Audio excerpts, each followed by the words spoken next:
Don, don't forget to mute. All right, let me see if it responds. Not good. Okay, 3, 2, 1. This is Radio Free Cybertron, episode 676. I am Brian Kilby. With me this week, we have Headmaster Don. I just told him to mute, but throwing him, just throw him off. Windows 98 is not very responsive. So Don, I forgot. Are you running like a K6 in that, or are you running what was that other off-brand processor back then? Celeron? No. It was an Intel clone. AMD? Yeah, it was the K6. I can't think. What breed of hamster do you have in the little wheel to power Cyrix. Thank you guys, Captain Rufus and Spider Bob in the chat. Wow. Yeah, Cyrix. Now, I enslaved Ham in Hamtaro. Ham from Hamtaro? Ah, yes. Yeah, I enslaved Hamtaro, and now I beat him with a little whip for him to power my computer. I have to say, Wow, that got dark. I liked Hamtaro when it was on. That was a decent little show. Yeah. Yeah. God, now the theme. They made a Game Boy Advance game of that. Yeah, there was one. Yeah. Man, There were a bunch in Japan, but they never translated most of them. I believe they run it sometimes at AGDQ. I will have to keep an eye out for that. Chris and Rob talking about Hamtaro. There's Matt. Yes, I'm here. I'm going to blame Don for the Hamtaro thing. Like, I don't want to be the one, Hamtaro. I don't want to seem like I'm responsible for that, because I wouldn't bring that up independently. I'm trying to think of like all the characters. There's Bijou. I can't think of another character's name for that show. God, now I want to watch it so bad though. Check Amazon real quick. There's probably some of it on YouTube. No, there's not. I have looked. Oh, okay. Yeah. You can't even get the theme song. I just want to hear the theme song, and you can't even get that on YouTube. At least not in the US. Hey, Diecast, tell people about yourself while I see if I can buy Hamtaro on Amazon. But I do have good news. I can't really tell you about myself, but I do have good news. It looks like the O1 Studio used to be Zeta Core Star is getting closer and closer, because they posted a picture of him looking out a window similar to the HasLab Unicron and said, "I'm coming soon." Oh, a Ham Christmas for $13. So Blade Raider posted a link to a YouTube video that's apparently the Hamtaro US opening. Yeah, but I think if I remember, if it's the one I'm thinking of, it doesn't have like the animation. It's just like they've had to alter it to keep it from getting through the filter. Maybe I'm wrong. It's been a while since I've looked. But I don't know. I'm not opening that. But I can get this DVD for $3. I'll add that to my wish list. I'll check it later. I don't want to buy it right now. Okay. Maybe it's on HBO Max. Maybe You'll have to pick something else to buy during the show. HBO Max came out today. Maybe it's there. I'll check it before I do something stupid. I can check HBO Max right now, actually. Well, they are doing that Elmo talk show. Yes. Yes. I would be on that talk show. Yeah. Elmo's Not So Late talk show or something. Yeah. Like that. Yeah. Cool. Hey, so other stuff going on in the world. Let's see here. There's John DeLuna. He's also here, but he's kind of hidden at the moment. I think he's doing bad stuff. He's lurking in the chat. Yeah, speaking of John, we just posted RFC Throwback Episode 3 to the public. It's been available to patrons now since March. We'll have another RFC Throwback coming up in the next few days. That's going to get posted. Needed to post 2 in May to catch up because April we missed. But in that, John talks about his history. Who's Brian? I believe we lost Brian. As a licensee of Hasbro. Yeah, I caught it. I'm here. But John goes into his history as a licensee of Hasbro. It's really interesting. He goes through the process of becoming a licensee, pitching the idea to Hasbro, and then basically working with Hasbro and all the secret things he couldn't tell us for those many years that he was a Hasbro licensee. So it's kind of sad that all the things going around in his head that he couldn't tell us. Yeah. And he's not talking now because, yeah. basically, I do know on a couple occasions at least, something will pop up, and John would have already known about it for like an ungodly amount of time. Something would leak, but he was very discreet through that time. He was absolutely a pro. Yeah, much to our chagrin, consternation. Oh yes. I didn't. Yeah, I mean, I feel like he should have confided in us. No, he shouldn't. No, he have. No, I don't want anybody anybody to risk their job for me. I'm joking. I know. Yeah, but no, but that was interesting. It was a really interesting talk, and I learned a lot. So check it out. That's at tfradio.net. You can go and listen, and we'll have another episode posted here in about a month. That podcast comes out monthly. It's a little different than what we do here. It's a little more like the format that we used to do. That's why we call it RFC Throwback.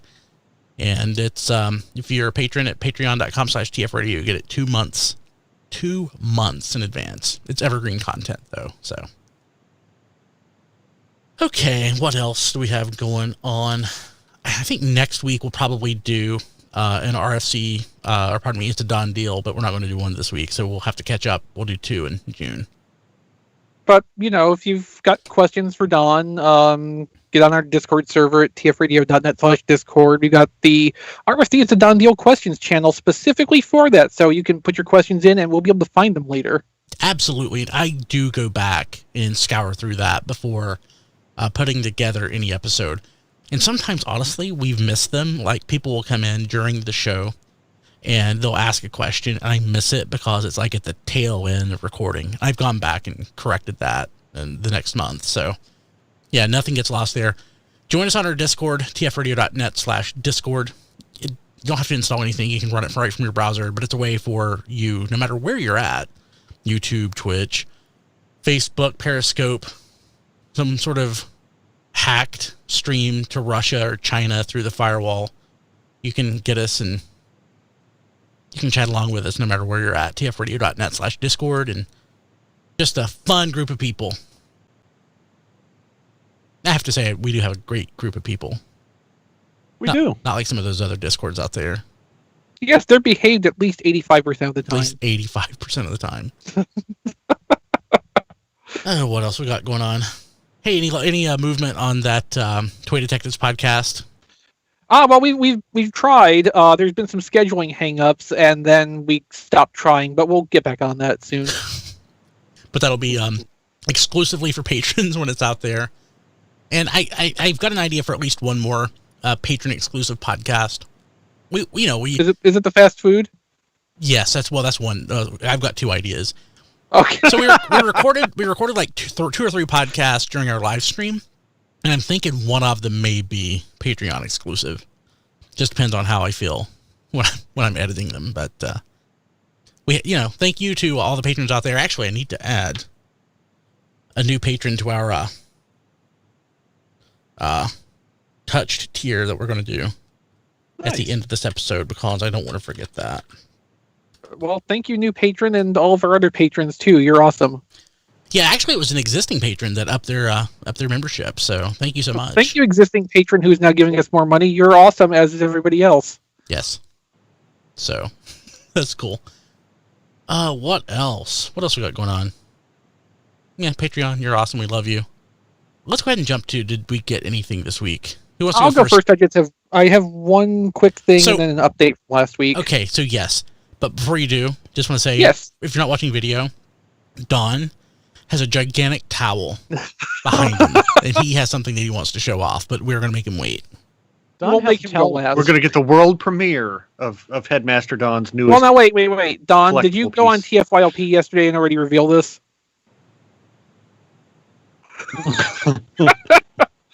No, I have not been on TFYLP recently due to scheduling conflicts, and I'm tired a lot. So you wanted to, you just didn't. No, I didn't say that. Stop putting words in my mouth. Okay, Don, go back on mute because I'm going to talk now.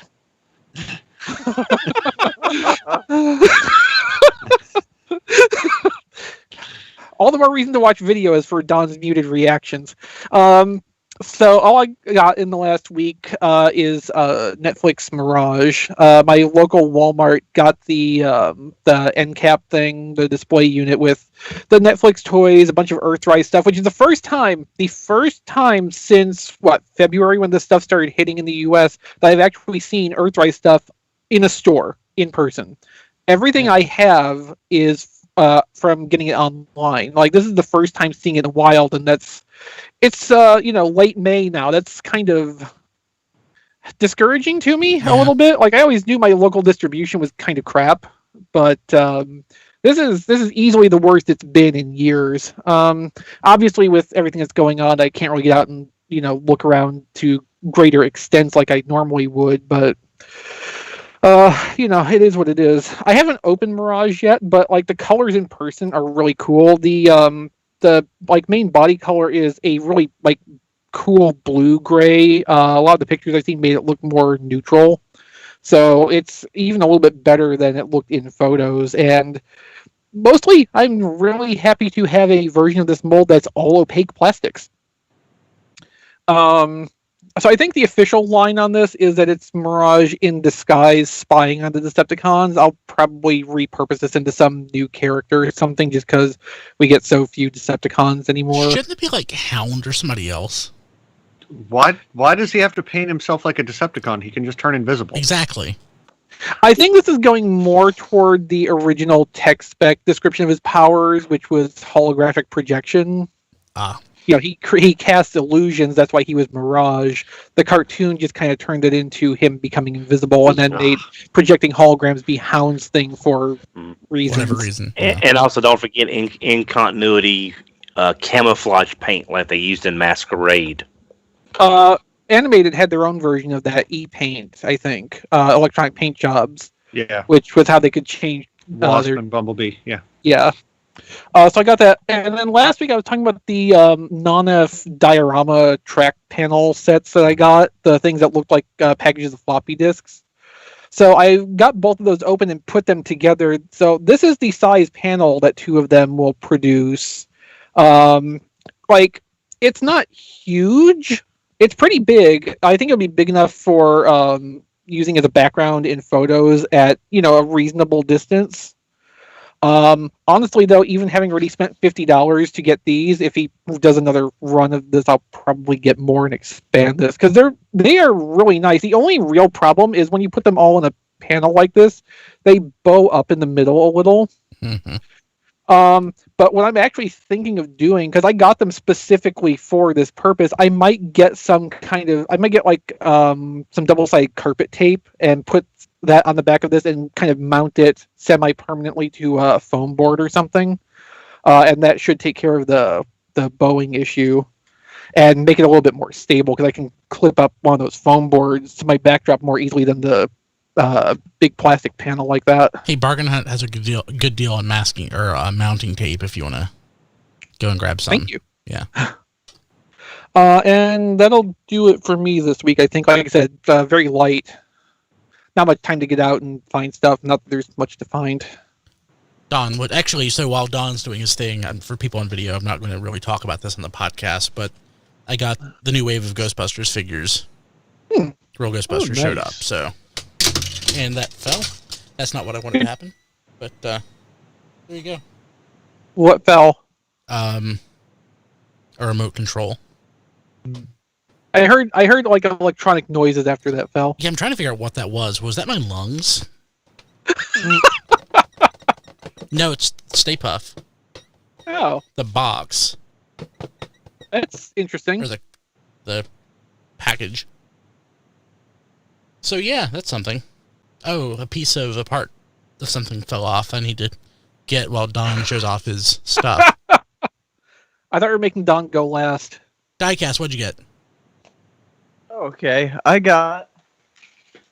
this is my very first reaction figure, so if you follow me on Twitter at Diecast2, you've already seen this, and it shouldn't be a surprise, but just in case it is, it's Skyfire. What do you think? They think? actually used the correct name. It actually says Skyfire on the packaging. That's interesting. Yeah. So it is G1 Skyfire, which is absolutely fantastic. I do like the art on the card, so I'm going to keep it obviously on the card because there's really no real reason to open these figures. But yeah, this actually prompted me to buy Optimus Prime because I was like, now I have one Autobot. I can't just have one of these reaction figures. I have to have at least two. They're better in pairs. So I got that, and then I also got the DNA upgrade kit for Power of the Primes Predaking. And this is my second kit because the first one came in, had the wrong wings, and I got it from Taobao, and it made it very difficult to correct the issue. So I feel like I got that almost a year ago, and I noticed last time I went on Big Bad Toy Store, I was looking for some other DNA stuff, and this was on pre-order still. So I'm like, they must be doing a second run or something. So I ordered it, and it was actually opened. It came opened, but all the parts are correct, and there was nothing missing. So I don't care that it was opened. I don't know how they got it, or maybe they were checking them because it was a known issue with the wings being two of the same instead of a right and a left. So I got that, so I can maybe I'll actually open my Predaking now and take them out of the box and display them. But yeah, that's all that I got. It was a Big Bad Toy Store box, so everything actually came in their boxes, even if they were opened a little bit. But that's it for this week. Matt, did you get anything? I got nothing this week. Ooh. You had a big week last week, though. Yes. And last week I forgot to mention the manga volume 2 I had as well. So has anyone read it yet? Yeah, I have. So how does? Oh, that's right. We were talking about that. How does it compare to the first volume? Which do you like better? I think that's kind of a toss-up. I feel like using new characters actually kind of gives Master Force a little bit of an edge for me in terms of the presentation, because it's just everything. It doesn't, because everything about the first volume is just kind of has this very novel feel, because it's characters acting in ways you generally would not expect. Whereas this is just, often to totally new territory for me, at least to some extent. But I think the second volume is more interesting, but the first volume just had more charm to it, in a sense, is the best way I know to put it. Actually, that reminds me, you got something else. You got something this week, and that's relevant to that. Why don't you tell the folks? Yes, I did. I got a box set from, I think it's Malaysia, of all three series: Headmasters, Master Force, and Victory. And I got this specific set because it does have both Japanese with subtitles and the English dub for all three series. And Malaysian dub? There is, I believe, actually, there's Malaysian subtitles at least on there as well. I don't know about dialogue, but I'm about 7-8 episodes into Master Force right now, because of course I'd seen Headmasters, and I'm enjoying it well enough, but it's almost too competent in places. It's not as hilariously bad as Headmasters was, though they are determinedly using all of the U.S. names for the equivalent molds. And so, the character who is known as Carb in the manga is Prince Hosehead in this, which is just kind of great.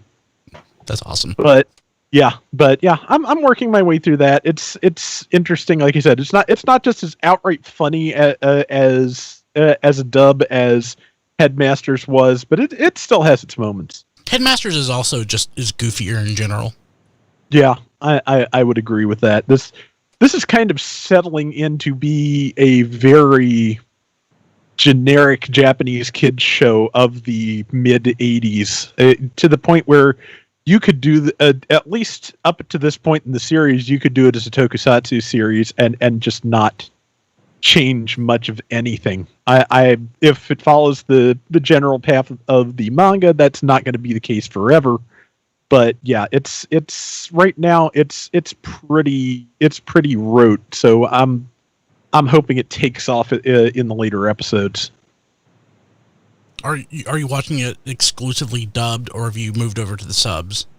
I am, the way I like to do these things, just for comparison's sake, especially in a case of a dub like this, I am watching it dubbed with the English subtitles on, so I can see the differences as I go. That makes sense. That's a really good idea, actually. Yeah.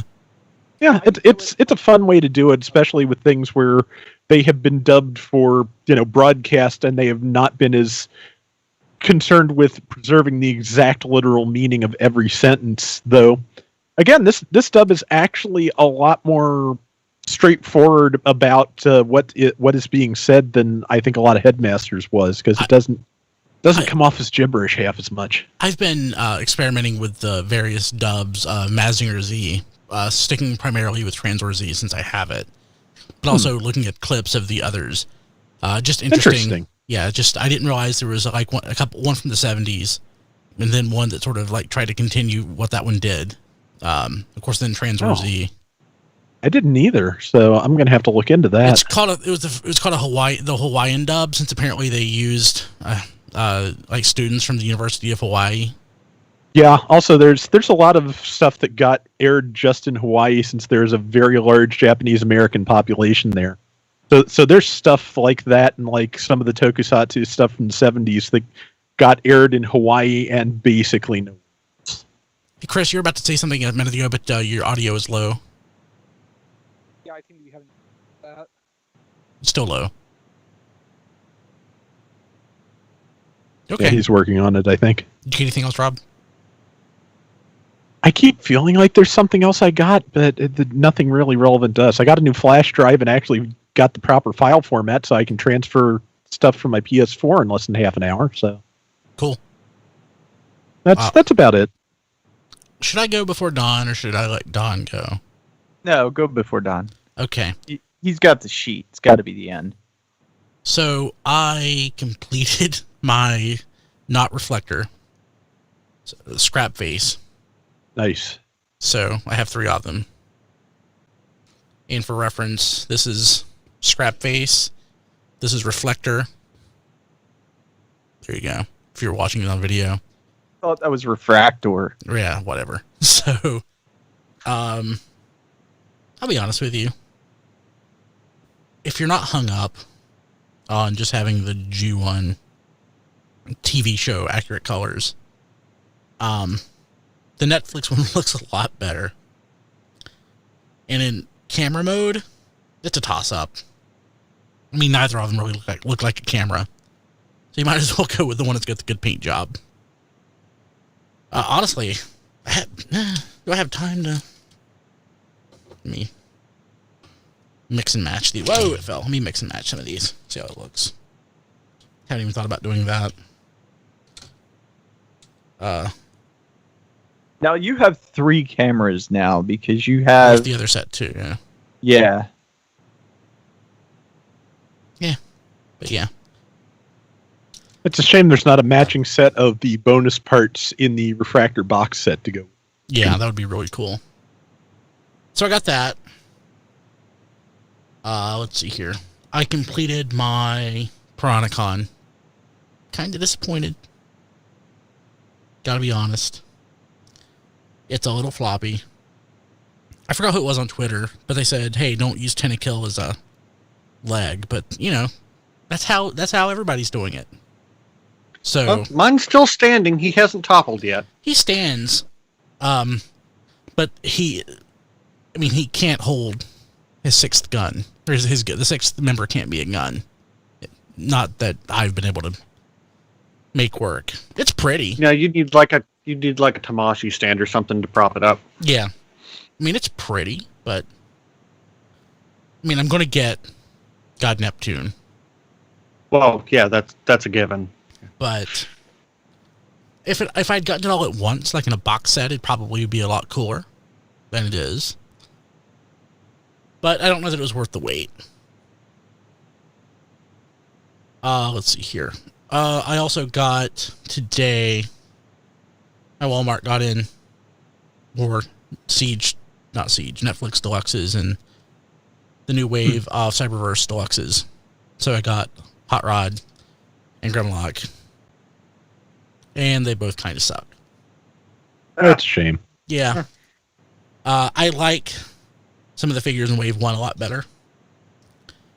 In general, the plastic quality, a couple of them, like Megatron, even though I didn't like Megatron, because my Megatron didn't transform well in the plastic.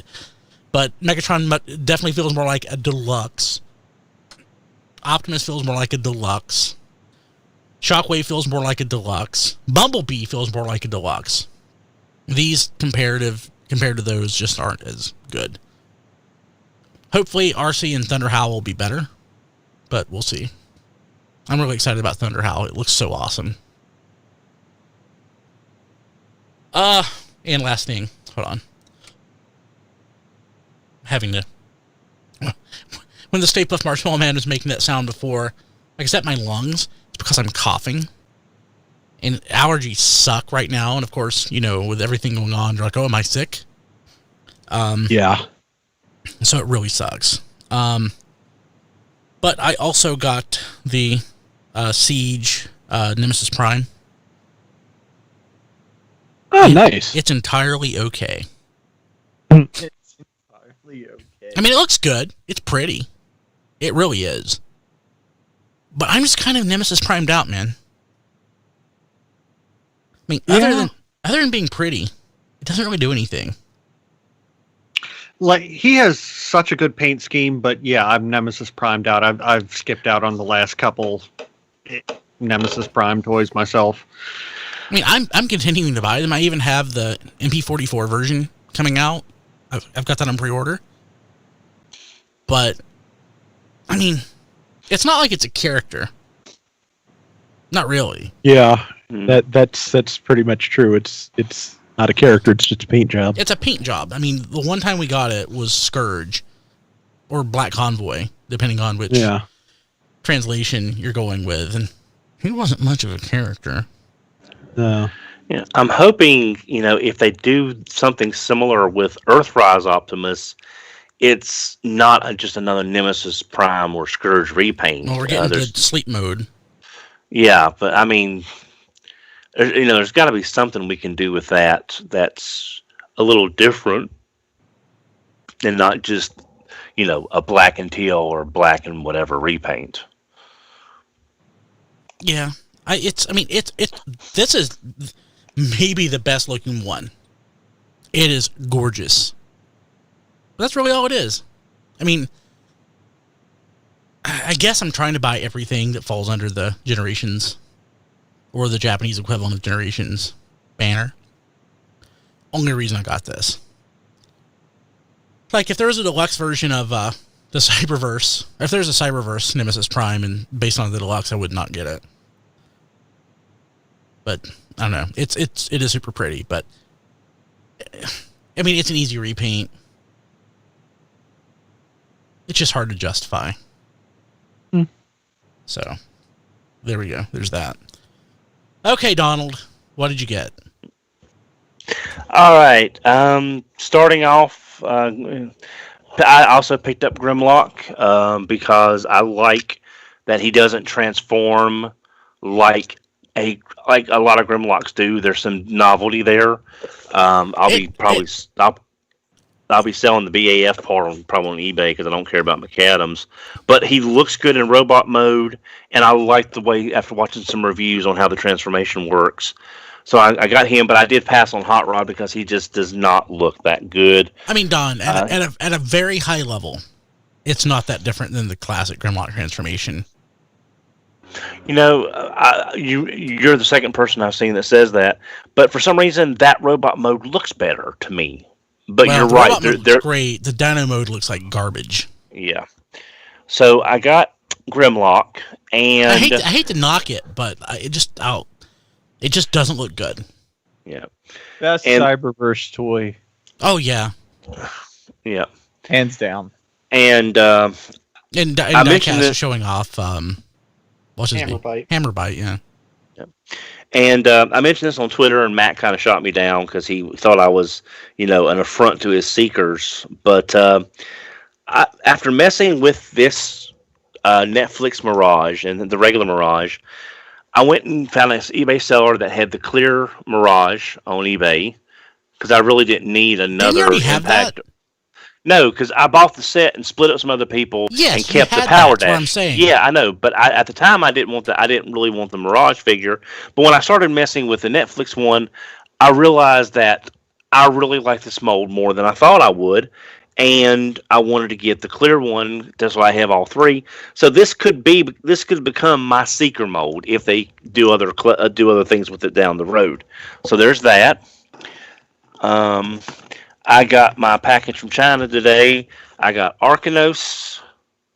What's Arcanos for the people not? Beachcomber from my X-Transbots Beachcomber.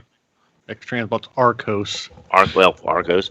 And I decided to try out they originally came out in the set, the Mighty Warriors Final Victory, the Warpath, Brawn, and Hover, but they also started selling them individually. So I decided to get the Warpath. It was only like $35 shipped. So I went ahead and got that to try it out. And it's a good looking Warpath. It's about a third of the cost of Sheridan and doesn't have the breaking legs apparently. So I want to give that a try. My second most it's impressive. Well, this is my most impressive Transformers piece I got. I went ahead and got Grinder. Dang, Don. Fans Toys Grinder. They were all over it because it was. I wish I could give credit to whoever it was on Twitter had mentioned that, and I really hadn't thought about this for the longest time because I've got Masterpiece Grimlock. Yeah, he's out of scale with the rest of the Fans Toys stuff, but I was able to cheat and put him on some cassettes in a brick behind the figures, and that was fine. But then I really started thinking that if I'm going to worry about scale for once, I really kind of want the Dinobots to match. And every one of them on eBay was 500, 600, 700 for Grinder. Wow. I found one for $250 shipped. Very nice. Yeah, so I went ahead. I'm sorry, 260 with tax. It was about $270. Sorry, I forgot about the tax. So I found it for $250 shipped. I figured unless they do a reissue, I won't get it that cheap again, and that's not much more than what it was when it came out. So I got that. So that was my big Transformers purchase for the week.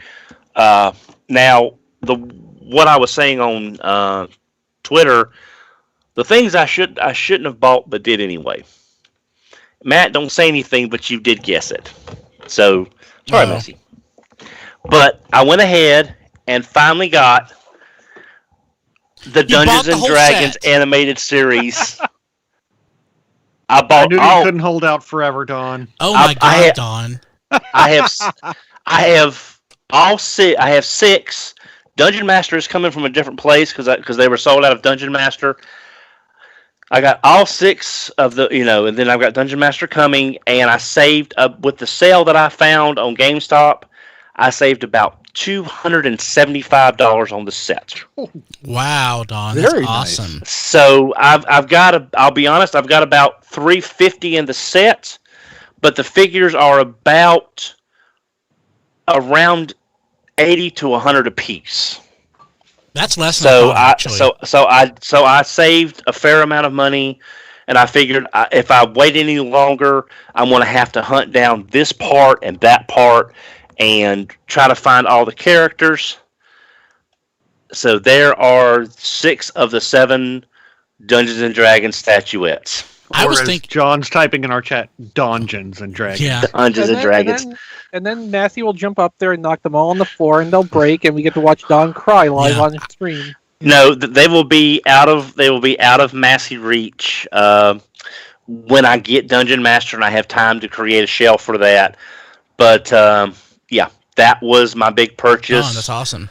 But with the money I was saving and I got all six of the 7, and I got Dungeon Master from Amazon on equal payments for like $10 a month for 6 months. So yeah, that's my love of the animated series, and I got the battle set. I was thinking that Very set was like nice. $1,000. So Well, I mean, when they first came out originally, the cheapest one was Dungeon Master at about 70, and the highest was Hank the Ranger. He was about 120, and Bobby and Uni was about 120 as well. So even just doing a basic $100 a piece, that's what they worked out to be. There's 600 right there, and like I said, I got it for like 350, 360 ship. that's awesome, Don. That's a great deal. Yep. So No, that's a Don deal. That's a That's Don fine, yeah. deal. So yeah, I probably blew a little bit more of my overtime than I should have, but well, that's when- what it's for. yeah. Plus, when you're buying a set like that, you don't want to have to go back and find parts 2 years down the road because the secondary market value is going to be either at the bottom of the barrel because they didn't sell or impossible to find. Hey, it just occurred to me that on It's a Don Deal, we don't really have a real Dononomics segment. Kind of like with There Goes My Money. You talk about we'll talk about what we get, and we don't have those that often anymore. Maybe we could like do a Don Deal and have a segment where we talk about like our recent purchases, but how we Dononomics stuff, like where we actually got paid to take the toy. The applied Dononomics segment, yeah. Yeah, the applied Dononomics segment. That's actually a really good idea. Well, again, it was me being bored going to GameStop because it was like 30% off 50 or more and something above us, like 20% off 30 or more, 30% above 100 after all that plus the free shipping. So yeah, I just got lucky and stumbled across that sale on the last day. I'm not going to let this go. We need an applied Dononomics segment, and like the homework each month is to use Dononomics to buy something, and we talk about it on the podcast. Or we can make that a feature on It's a Don Deal. That's what I'm saying. I think It's that's going to what be he's on. talking about. My podcast. Not, Yes. Okay, I got you. Yes, I got you. we are doing this. That's what we're No. doing. I'm No, I thought- I'm adding like a segment to your podcast. I thought you meant like a standalone podcast for more content. That's what I thought. No. We're going to do that. I know what I'm going to do. I know what it's going to be for June. I've just got to get some stuff on eBay. Okay. excited. I'm glad you're not doing anything you wouldn't be normally doing for this. Yeah. Yes. Reem says, I don't want homework. Yes. I love it. Okay. All right. And Anything else, Don? No, that's between that and Grinder. I mean, I think that's enough. Yeah, sounds it. Yeah, and you will be seeing a sales list on Twitter before too long. Just for no reason, for no reason. You'll be seeing a Don. sales list. Don. Yeah. Okay. Let's have a little Dononomics segment real quick. Okay. So I've got some stuff I want to get rid of. Okay. And as we know, I was going through and I was giving away stuff before when I was going through my office, and I've consolidated down to the stuff that I want to part with, but it's I want to sell it because it's just the return on investment is just too high, and I've got a purchase I want to make. So, am I always better to go Twitter than eBay, or should I go Well, eBay? The thing is, I've had some luck on Twitter. I would probably, if I use Twitter and Facebook, I would probably get more feedback and more sales. I would have to use eBay less. But the downside is the double-edged sword of eBay is, yeah, you have all those fees, but you have so much more reach. So I think really you need to use all the resources available because you're going to hit people like me that prefer Twitter. I really don't like eBay anymore. I mean, Facebook anymore. It's just too much. I don't look crap at Facebook if I can help it. It's too much crap to go through. But it is an outlet that I probably need to be looking at more. Some people like Facebook and don't like Twitter. My girlfriend prefers being Facebook for all of her stuff, and she doesn't use Twitter at all. She does. It's not something that she does. And there are people that don't like eBay, but it's the only thing we've got short of. And I could probably use message boards. The problem is with message boards are so much to sort through and so much to keep track of. So if you're using all of your resources available, you're going to reach so much more people, obviously. So Duh. Don, But it's but it's very tiring to keep track of all this I stuff. agree. So Don, the question is, as a seller or as a buyer, but if I use Twitter instead of eBay, do I have any protection whatsoever? Not really, other than if you try screwing somebody over, they can roast you publicly, and that would Well, make I'm not going to do that. So I know, but I'm saying if you are you saying you do? What? What is this? No. Let's say I sent Chris something, and I paid shipping, and he's supposed to pay me back, and he never does. You know, just as Chris would never do. Chris would never do that, obviously. No, but I'm just saying, huh? That sounds fair to me. But I mean, you could say that you if you wanted to, you could go public and say, "Hey, XYZ didn't pay me for the shipping." After trying to resolve it, but other than public peer pressure, not really. eBay, you do have the most safeguards, even if you are feed to death. So, as a seller, I'm more protected on eBay than you are. Yeah, you are, because of as long as you represent your product properly, and I mean, I'm not worried at all about me misrepresenting anything. Just in general, which am I likely to get screwed over less on? Well, as a buyer, I don't know what you do when you try to sell stuff, but I don't want to cheat people. Right. I think I'm trying to think of go through the process in my head. As a buyer, I think you have more protections as a seller, because being a seller means there's more proof of burden that. Yes, I know that. But between if I want to sell on Twitter or eBay, which am I more protected on? eBay, probably. Okay, well, there you go. That's what I'm going to do. Yeah, it's that's kind of like, and again, my friend on Twitter, Icon45, he and I were big proponents of Crave. We both really liked when Crave was running. We liked the way they did business, and there was a lot more seller protection than a lot of ways it's done. But again, we all know Crave didn't last past 2 or 3 years, and that was several years ago.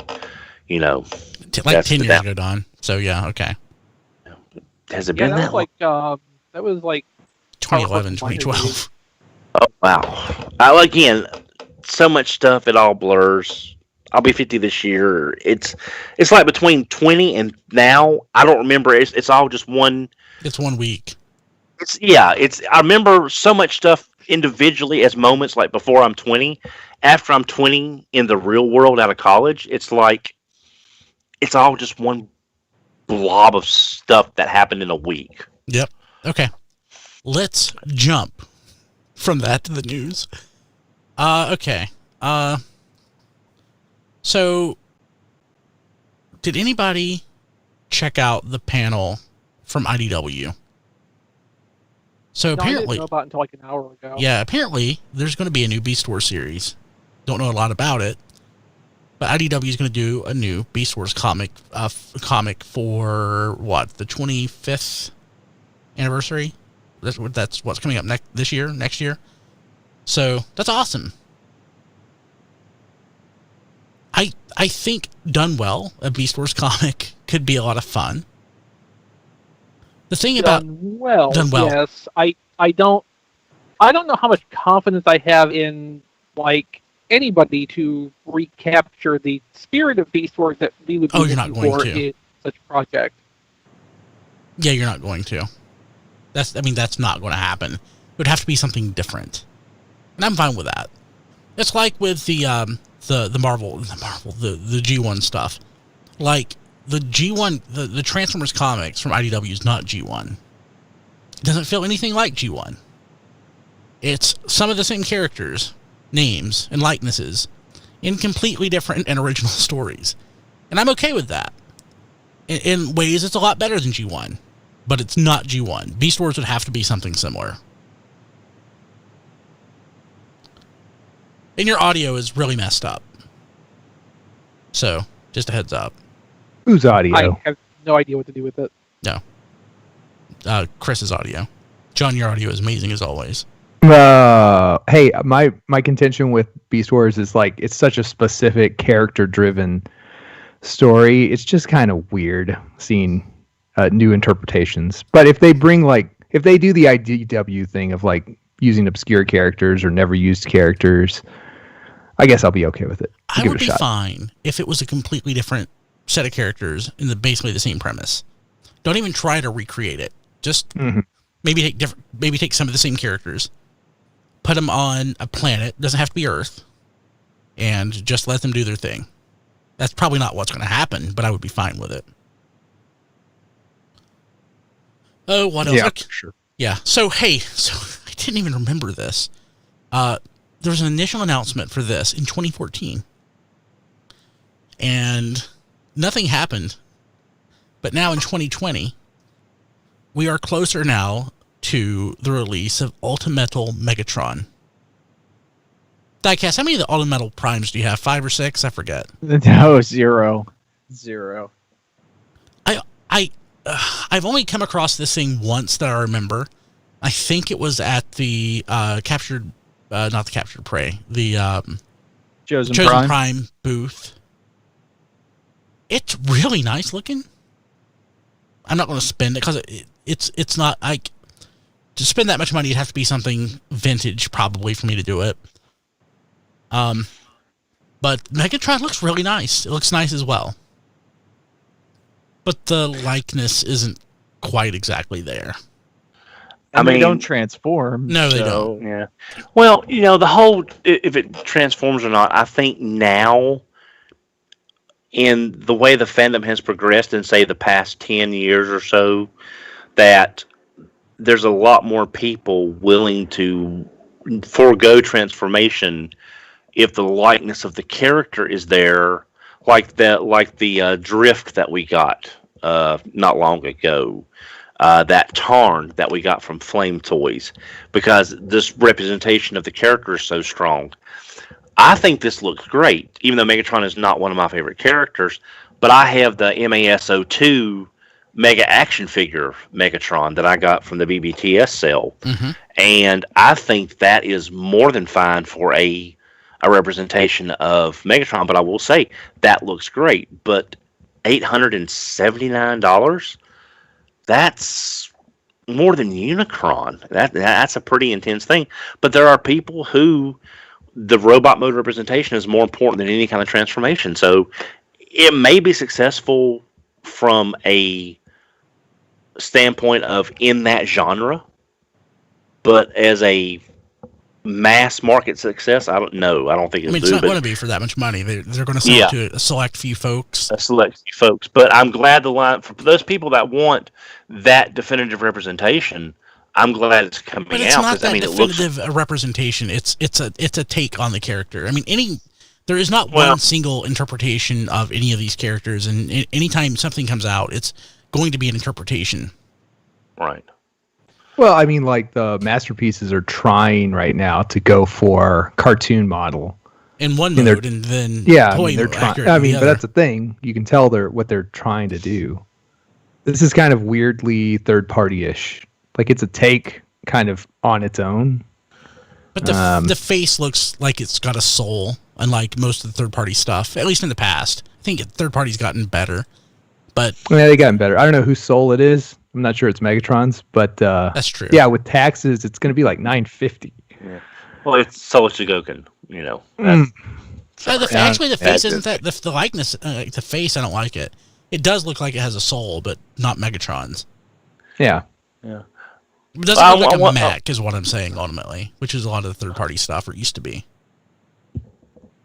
I'm wondering if there's any. I've not looked at a lot of the pictures because I haven't had time lately. But there could be optional faces, possibly. I don't know. There better be for that price. Diecast, go and grab one of your Ultimetal Optimuses and check to see how many faces it has. He's probably taken a few, so. They're actually buried under a pile of rubble right now. Okay. So if you're watching the video, I asked Diecast to move his camera because Skype is doing this. Thank you, Skype, for providing us this video. But Skype is doing this weird thing where it's not letting his name go away. I can't fix it. So it was like over his chin. So I had to move the camera so that it, doesn't obscure his face. And now we can see the mess in his floor that we couldn't see before. Which my floor is much worse. My floor is literally a pile of boxes over there. So, but that is pretty bad. Yeah, I work 60 hours a week, so I haven't had time to really straighten you it say out. About time. It's The expensive. fire in which burns me. Yeah. No. Yeah, pretty much. Sorry, I am muting every few seconds to cough. Dang allergies. Okay, let's see here. What else we got going on? Checking Twitter. I'm supposed to get permission to... I'm just going to go ahead and mention this. It's not up yet, I don't think, but Unicron.com is going to post an interview with the writer / executive producer of the War for Cybertron Netflix series. So by the time you listen to this podcast, that should be up. Check Unicron.com for the interview. So They said it was a really good interview, so I'm excited to watch that. Do you have the name of the person out of curiosity? Because there's... No. Okay. No. Hey, when does that drop on Netflix again? I don't know. It was Yeah, I supposed thought to be it was June. June. It was supposed to Yeah. be June. Nobody's mentioned it recently. Whoa. Yeah, We'll see. we'll see. Mm-hmm. What else? Okay, so there's new photos of Unicron. Let's check out. Actually, we'll check out Unicron.com's photos. Diecast, tell us about this. Oh, well, we have some gray prototype photos of Unicron that we haven't seen before, and you can really see all the detail in it, and it just looks absolutely amazing. The teeth, the maw, it's yeah, I can't wait. What do we have? We have roughly 7-8 months. We'll say 8 months. It's not Probably going to look around that nice there. in person because it's not going to be in gray. Right. I already have my Seacons diecast. Thanks. But I mean, the sculpting. I mean, it's nice seeing the level of detail on the figure. I mean, some of that might get muted by the paint, but at least we know the sculpted detail is there, and they're really trying to capture the It look. gives it a good sense of scale. Yeah, Yeah. because it's like, this is his hand, and then you look at the detail on his hand, and it's like, that's just detail on his hand, and then you've got the rest of the figure there. So, I mean, I am certainly glad I backed it. I'm really looking forward to getting that. But that's going to definitely be like, a one-time thing. So, Diecast, when you first mentioned this, I thought you were talking about what Sam's Forge had posted to Twitter. Did you see this? So, the G1 prototype, Sam's Forge is going to make a STL file or set of STL files to remake the thing. Oh, I saw that. Oh, neat. Yeah, I am so excited about this. I need to fix my 3D printer so much. Yeah, need so you can someone, print me one. Yeah, I need someone to print me one of those. But I want it to be. I'll tell you this, Diecast. If somebody printed this for you, I am certain it would cost you 3 times what a 3D printer would cost. You would be better off just buying a 3D printer and doing it yourself. Yeah, I don't know. It would take, it would probably to do this would probably take weeks. That's why I was hoping, I think even Staples at certain stores you can walk in and they have 3D printers and you can have them print out This would stuff. take forever to print out. That would be taking up their capacity for weeks. I think it would cost you thousands of dollars for them to do that. Yeah, Well, I don't know. Well, now, Brian, with what I didn't know about this, so I'm reading what I can read there on the screen. It says here that you can print whatever size you want. You can scale it, yeah. With your slicer, Yeah. basically the software, you control how big what you print is. You can So scale you it can up or print down. So could you print like a Legends? What third party would be like a Legends or a small Unicron without the space being Yeah, there's no so guarantee. small? There's no guarantee that it'll work without breaking, but yeah, you could absolutely do that. It's not a super complex looking design, so I'm betting you could probably successfully print yourself a nice little softball sized Unicron. Yeah, I would say like Voyager, maybe deluxe, Yeah. large I- deluxe or Voyager I think scale. because I saw that on I saw that post as well, and I think they said they were planning on printing themselves out like a deluxe or Voyager scale version. Mm-hmm. Yeah. Well, see, the reason I asked is because over the course of the last few years, I've been talking about, even though it's not a technology that I'm familiar with, that we're going to eventually get to the point where you don't buy a toy, you buy the file to make your own toy once the 3D printer. We're not there yet, but I agree with Yeah, you. we're not there, but this is I think this is a definite step forward in proving that it can be done as the technology progresses. I don't which think I think I don't think this is a step forward because this is geared toward a hobbyist. The person who's going to print this is a hobbyist. We're not there yet. I mean, when it comes to this, is not something that you need a 3D printer really to do what you want to do, Don. You really need a 3D printer that'll print multiple colors. You need one that will print faster. You need one that's less prone to failure. You need one faster, and it needs to be faster, and it needs to be faster. Like one of those little He-Man stands that I would print, really low resolution. It still took 45 minutes to print that. And this is hundreds of times larger than that and more complex. Well, okay, let me ask you this, Brian, just for both myself and for the audience. Are factories using 3D printing yet to make figures and not using iron, not using molds like in the past? I mean, if factories, you mean somebody on Etsy, their house? Yes. No, I mean, like, let's say a factory if they're making stuff. Yeah, no, I mean, like, let's say a third-party company that owns a factory. They're getting. Would they have cut. 3D printing as a assembly line thing? Probably not. So they couldn't buy yet. the file and start making this to sell. No, but they could take the file and then reverse engineer it and cut a mold with it. Okay, so injection molding, as far as I know, still has quite an edge in terms of detail level available and durability, which are both kind of important when you are dealing with consumer product instead of hobby things. Yeah. So it's possible in the next year or so we could see a third or fourth party company offer this for sale once they get all the reverse engineering done. So I mean, is that possible? Anything's possible. I mean, No, it's not. Anything's possible. I just was wondering about the chances of what you thought actually being available. In a quantum universe, Don, anything is possible. Okay.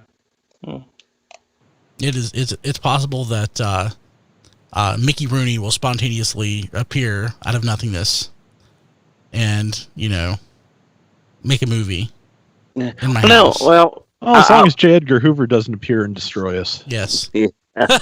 Great. Awesome. No, I mean, it's just, I was just thinking, is this something that we could probably see to buy in the next 2 years from a third party company? If that was possible.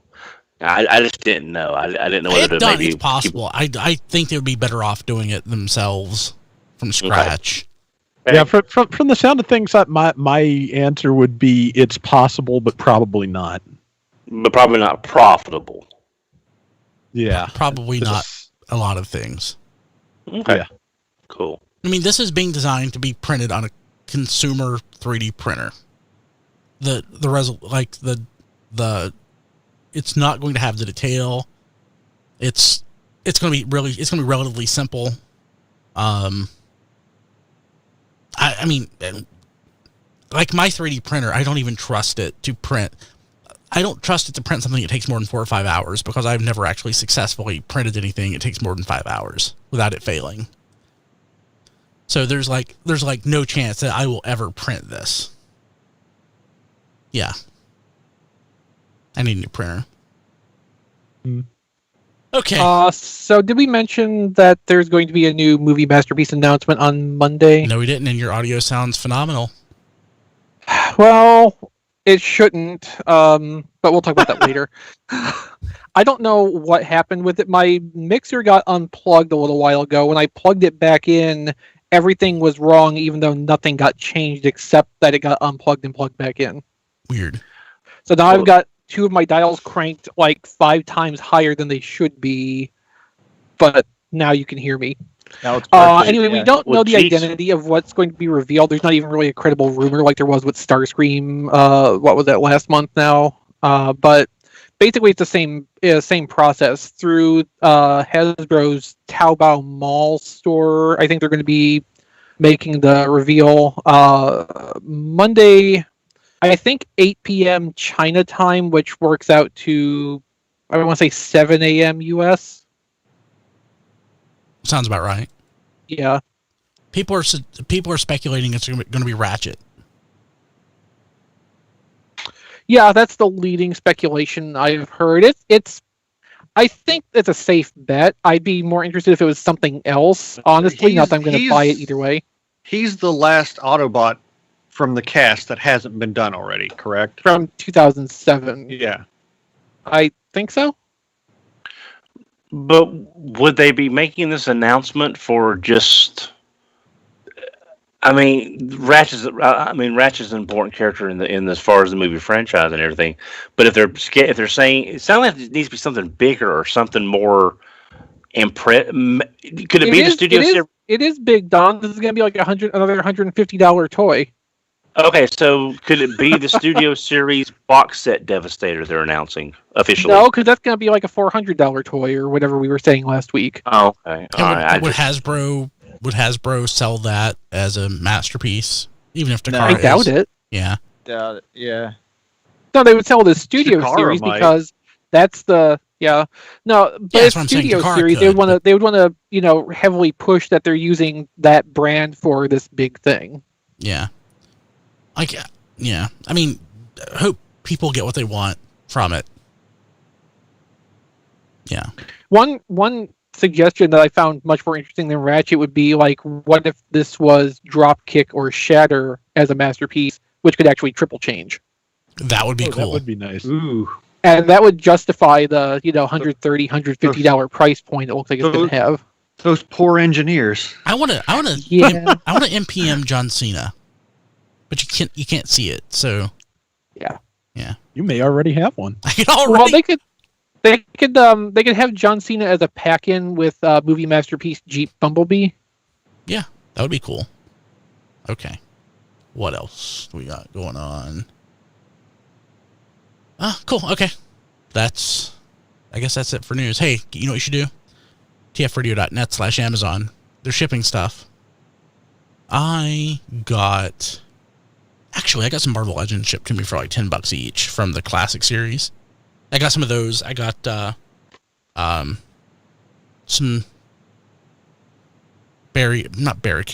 sound barrier. Some barium. Sound barrier. Is he back in stock? No, I ordered those like 3 weeks ago. I was just looking today, and it was out of stock as of when I was ordering Cliff Jumper. Yeah, when I ordered those two, it was order them now for fulfillment whenever. I think they were saying like the 18th to 20th, and that is pretty consistent with when they actually shipped and arrived. Rack and Ruin's up for order. Oh yeah, tfradio.net/Amazon. You can get that. Hey, the TurboGrafx 16 Mini is shipping now. Rob Springer's was lost, but Triplet has his. God, Rob's had bad. Is that from regular Amazon Regular or Amazon from here Amazon? in the good old United States. Yeah. Nice. So I a lot of people know this story, but Rob Springer, and Rob may not want me to say this, but I'm going to say it anyway. Back in 05 when the Xbox 360 came out. Yes. Rob's mom stood in line and got him one for a gift. And that was real. Well, yeah. But on the way home with it, she was basically stood up or held up, and yeah, she no longer had that Xbox 360. But Microsoft gave her one to replace it.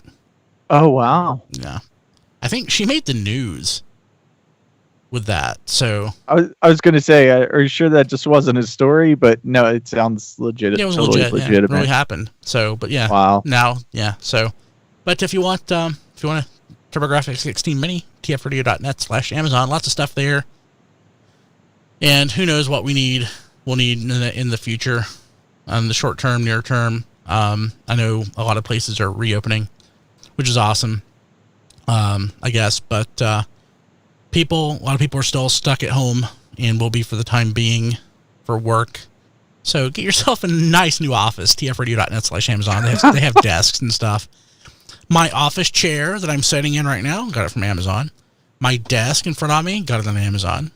My monitor, Amazon, tfradio.net/Amazon. It's awesome. How long have you had that office chair? Less than a year. How's the padding holding up? Great. I might look into whatever you got then, because, like, it's been my experience, a lot of those just do not last all that long, unless you go into, like, the multiple hundreds of dollars. I am pretty sure that I had a link for it. It's the Fat Man Special, basically. Okay. Yeah, I got this one. This is like, I got the extra sturdy one. It's the big and tall office chair for 500 pounds. Oh. So I have, actually, they've raised the price on it. What is it now? Like $209. I think I paid $150 for it before. Yeah, but if that's holding up, it'd be worth the investment. Yeah, I like this chair. It's sturdy. It's good. It's comfortable. I actually bought a second one. I have it upstairs. Yeah, Nice. see, that's really the problem, because, like, a lot of stuff, even if you go to, like, an actual store where you can, look at the stuff in person, feel how it feels, like, a lot of that stuff's still only rated to, like, 250 pounds. And when they say it's rated up to 250 pounds, they really mean they want someone that's about 180 pounds sitting in it. If you're up to 250, it just won't break under your fat ass. It means that it's for somebody that's 250 pounds to sit in it for like an hour. Hour a day, yeah. Mm-hmm. Yeah. So I wanted to make sure that I had some extra capacity there. So, yeah, it's held up great. It's awesome. Oh, they've changed. Oh man, the photo that used to be on it. I'm gonna just show it here. The photo that used to be on this was this guy like drinking a beer, like I think holding a hamburger, like sitting in the chair. But now it's like a guy with a cigar, laughing. I don't really understand that. Actually, funny enough, the chair above him, I have that too, and that's actually a really comfortable chair too. Well, is there a Devastator behind it that he's blocking? No, but there should be. It's a comfortable chair. I like this chair. It's been a great purchase. tfradio.net/Amazon. Actually. Office chairs. Oh. This chair sucks. It's a mesh chair. Wait. Oh yeah, who needs that? I hate mesh chairs. I'm gonna have to think about that though, because the ancient leather office chair I got at Goodwill at my desk is not gonna last. So, just a secret about office chairs in general. The more you spend, the better they are. Right. So, like that's one area where you really get what you paid for. And before I got this chair, I actually got an office chair that matched what I had at the office, and the chair was well over $1,000. It does not look like $1,000 chair. Well over $1,000 new. I bought it on like Craigslist for like $50. It's over 20 years old. It's basically the same chair that I was using 20 years ago in the office, but it's held up extremely well, and it will last for the rest of my life. And I got it for $50. So very nice. Yeah. So that's a little secret. Buy used office furniture, but make sure that you're buying a really high-end piece of office furniture. Yeah. Either that or, look around your local well-stocked Goodwill. They will often have chairs like that. And even if they're not like the highest quality, they're probably $10 or $15. So, you can only get a year out of them. Yeah. So, I mean, there are different I brands miss to my look local at. well-stocked Goodwill. One to look at is Herman Miller. There are others. But Herman Miller is the one that I'm the most familiar with because that's what we used at work. And that's what I have. So. This is good advice. Yeah. Herman Miller. just go to Craigslist or Facebook Marketplace and see if somebody's selling a chair. And if they have it for less than $100, buy it. It's probably a 3 to 4 figure chair. So, yes. Okay. What else do we have going on? Hey, Patreon. Thank you, patrons. We love you. You are literally the best of the best. You're the best. I don't know the lyrics of the song, but you're awesome. Want to thank our touched patrons: Kevin Dorsey, Sean Bratton, Jacob Owen Lucia, Sean Hamilton, Jason W. Rye, Mike Mallory, Jason Hiley, Jonathan James, Matthew Dedman, Hector Bones, Brian Cooper, Nathan Sampy, Spider Bob, Rabbits, Emmett Stresovich, Gaming Fix, Patrick Davidson, and new to the list, Joey Russell. Thank you so much. You're the best around. Nothing's ever going to keep you down. Thank you guys in the chat. Rodimus Supreme and Crunson. TFRadio.net/Discord for this and other karaoke adventures on Radio Free Cybertron every Wednesday night. It's great. You can watch us live on YouTube or Facebook or Twitter or Twitch. We're on all those places. We're also on Instagram. We have a Roku channel. You can't watch us live, but you can watch our episodes there. We're a Fire TV channel. We're probably on Apple TV, but I don't know how that works. I need to go in and check it. But we're on Apple Podcasts. We're on Spotify, TuneIn, iHeartRadio, Stitcher, basically everywhere. You can find show notes for this episode at tfradio.net/676. I don't think we're going to do a Don deal this week, but I think we'll do it next week. I'm going to put up a Twitter poll, probably late this week. That'll lead into next week's episode for our top 10 segment. But if you have a question, you can go leave a question in our Discord in the Don Deal channel, or you can send us a text at 931-99-GO-BOT, 931-994-6268, and you can contact us that way. Let's see here. Are we missing anybody? No, John's here. So Rob Springer can be found on at zonebase.org and at Rob Springer on Twitter. I'm at bkilby on Twitter, Brian Kilby on Instagram, and at briankilby.com. John, how do people get a hold of you? That John D everywhere. Everywhere. Do we have any new shirt designs? Oh, I'm wrapping up one right now. I think you'll hate it, which means you'll buy it. So Yeah, coming soon, very soon. I'm excited. I have I think I ordered the Matt Tracker mask, and I can't remember if I ordered the Robot Collector shirt in the animated font or not. But I went to the comic shop that I try to hit up ever so often last week in the Headmaster shirt, and I think I made a sale. The guy that runs the store wanted one. So. Heck yeah. Yeah, it's awesome. Cool, I can't wait to see the shirt. Let's see here, Diecast, how do people get a hold of you now that we can see you looking at your phone now because you moved the camera? It was Talbell. You can follow me on Twitter at Diecast2, and then you can also follow me on Facebook at Reviews by Diecast, and watch all my reviews at tfradio.net/reviews. I should have something coming very special tomorrow, which is Thursday, May 28th. So if you're listening to this after that, go over to tfradio.net/reviews, and hopefully my unboxing video of the new items I'm getting will be up there tomorrow. Is it the Dungeons and Dragons figures? It is. No. It's similar to Dungeons and Dragons. It's very vaguely, if it's what I'm thinking you're referring to. Transformers, the new Transformers TCG cards. Oh, I'll just go ahead and spoil it. Why don't you? Cool. Yeah, you're going to do a video, you said? Yes. tfradio.net/Roku. You've not done anything recently, have you? I went to work. Yeah, I was about to say, worked until you're ready to fall over. I know you've been doing that. Yeah. So Frankie V in the chat on YouTube said that he doesn't know which printer to get. He said he's willing to spend like $1,000. If I was going to spend that much money, I would get the new Prusa i3. It looks really awesome, and it's like $750. The problem is, it comes disassembled, which a lot of printers do.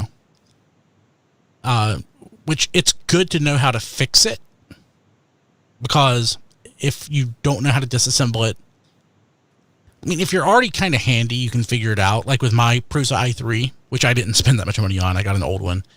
I had to fix it, and I was able to take it apart, just figuring it out. But it comes completely disassembled. But if you've never done anything like that before, it's good to know how all the parts go together. But it also takes like 40 hours to assemble. Really? So I have no interest in doing that. Yeah. It's like literally every single part it comes in a box, and every nut and screw is, yeah.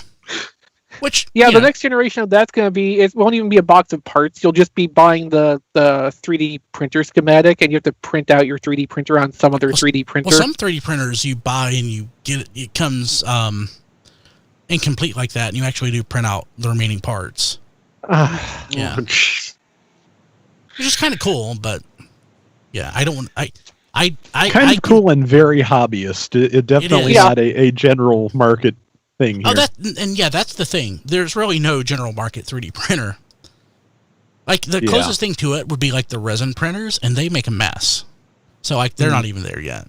Although super high detailed prints on those. Oh yeah, they look great.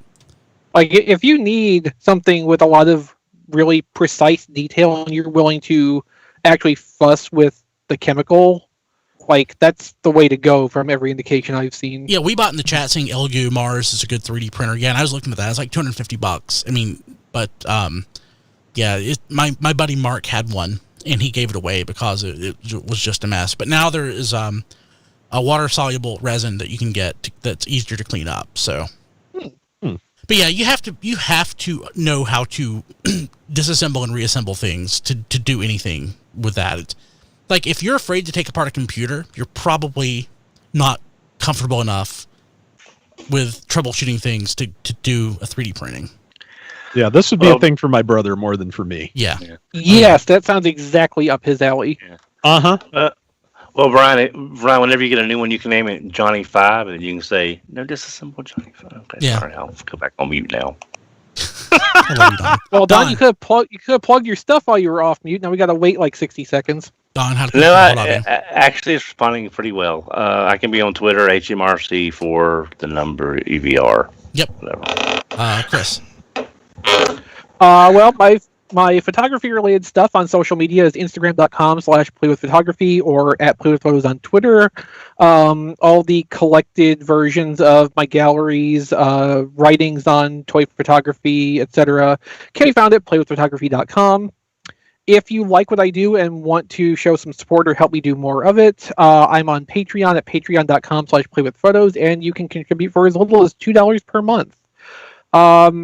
Personally, I'm on Twitter at ChrisRTXV. I just did a kind of long thread on an episode of Star Trek Next Generation, Journey's End from Season 7. I didn't talk about the part probably that people would expect me to talk about, which is the arguably A-plot of moving the Native American descendant population against their will. No, I talked about the Wesley part of the episode, and it's more interesting than you might think. In any case, though, if you want to, do a random nice thing for me because, you like me talking about Star Trek, although I lost like 5 followers since I posted that thread, so maybe not. I have an Amazon wish list at tfradio.net/ChrisList, and all purchases from that not only send a nice thing to me, but also give some money back to the show to, pay for this nonsense. Yeah. Cool. Rob. Okay, I'm on Twitter at Figure Reviewers and Rob Flails. That's the official Twitter of Flailthroughs, which is my YouTube channel, which covers mostly Gundam games at this point, especially Gundam Battle Operation 2 for the PS4. Free-to-play Gundam team shooter. Lots of fun, especially when you get the right team. That is, of course, the trick. But that updates every Wednesday night into Thursday morning, so watch the channel tomorrow if you're watching us live for this week's update. Last week was the Gundam Mark III. That's a lot of fun to use. And basically, if you like what I do there, patreon.com/flailthroughs. That will let you throw money at me in exchange for requests, or just because you want to. That the requests are not mandatory if you don't have anything to request at this time. And likewise, if you just feel like throwing me stuff, tfradio.net/playlist, same as Chris. Cool. Awesome. Is that it? That's As far it. as I know. Sweet. We'll see you next week. See you, everybody. Later. So in the chat, someone had mentioned the Ender 3, which I wasn't familiar with. So I was actually just looking on, Amazon to see what cheap 3D printers are available, and the Ender 3 is the first one that came up. $250,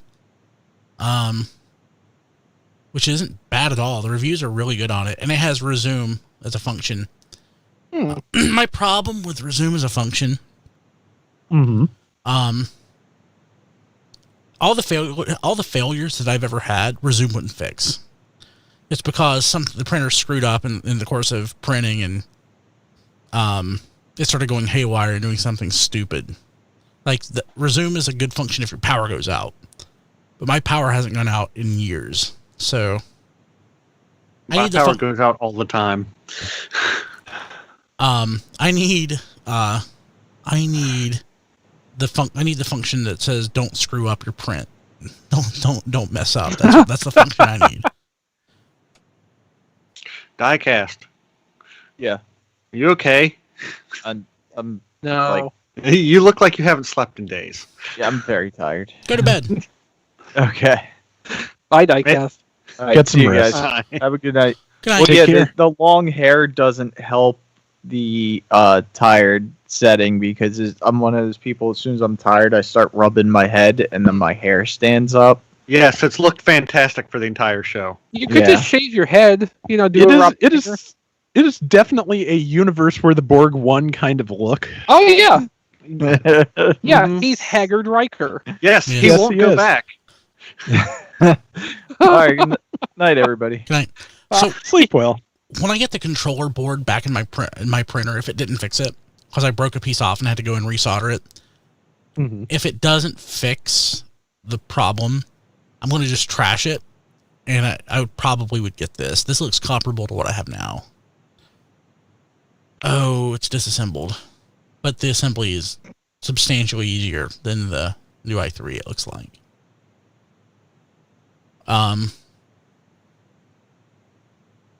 This doesn't look bad at all.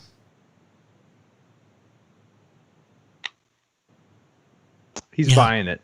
No, I need to go to make sure. I haven't had a chance to. I've gone in and soldered the part back on the controller board after breaking it off, but I haven't gone in and reinstalled it back into the printer. Mm-hmm. So I need to see if it's fixed. Then if it's not, I would probably pick it up. But I honestly, until they're, yeah, I probably should make sure that my printer works. I'm doing the Patreon for the Funbee Studios. I do want to print some of their stuff. Yeah, but Don, 3D printing is just not there yet. Very much a hobbyist platform. So basically, 3D printing is where personal computing was, say, in 1981. Yeah. I mean, I know it wasn't there yet, but I'm just wondering, would this be, a significant step forward as far as a figure? Even though it's a simpler figure, it's probably a lot more complex than stuff you're seeing out there nowadays with people printing, add-on kits and things, and maybe like G.I. Joe style figures. So I just didn't know if this was something that would be a significant step in retrospect. Probably not. I mean, printing something the size of a G.I. Joe figure, when that is easy and simple, will be there. But we're not there yet. Like, I having a hard enough time right now just printing things like a Spudger or like a simple tool.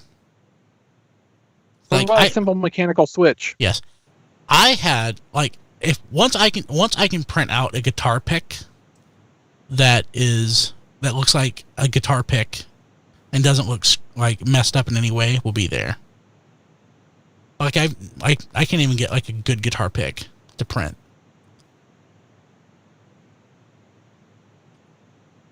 Ooh.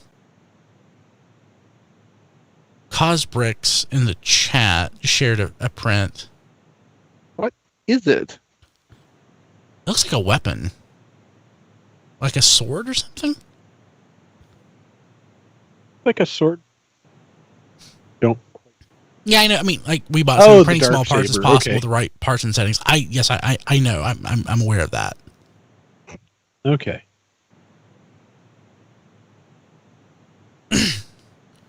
But like the extruder, but the extruder on my printer is garbage. The nozzle needs to be replaced. And like relatively speaking, the printer hasn't been used that much. But yeah, if I had a better, newer printer, it would come out better.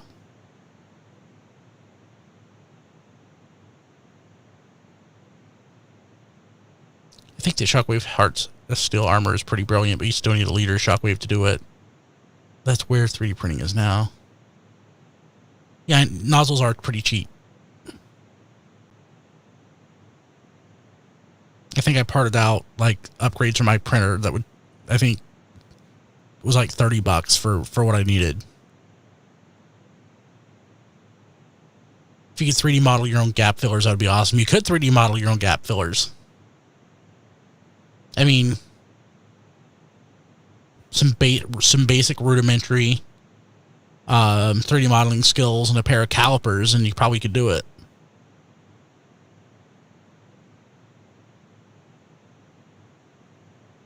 Or a caliper. Is it a pair of caliper? It's just a caliper. I guess.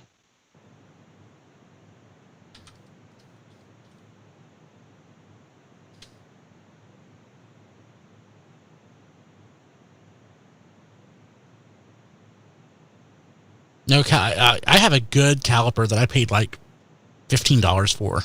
It's a really nice one.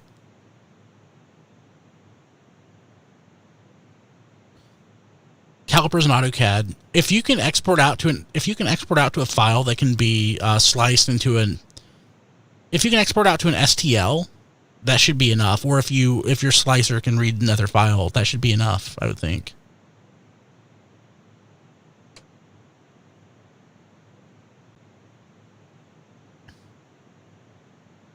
You can print Legos.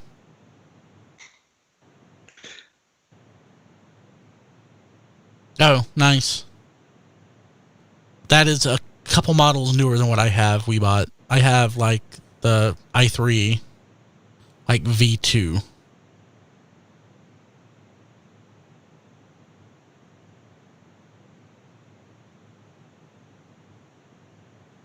Do all 3D printers use STL files? Another type of files, but STL is the most common.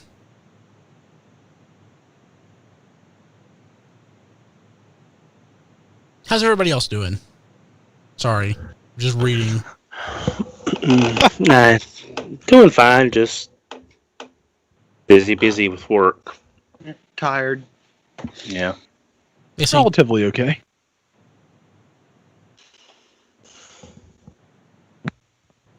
Yeah, I think I'm going to head on out, guys. So y'all have a real good night.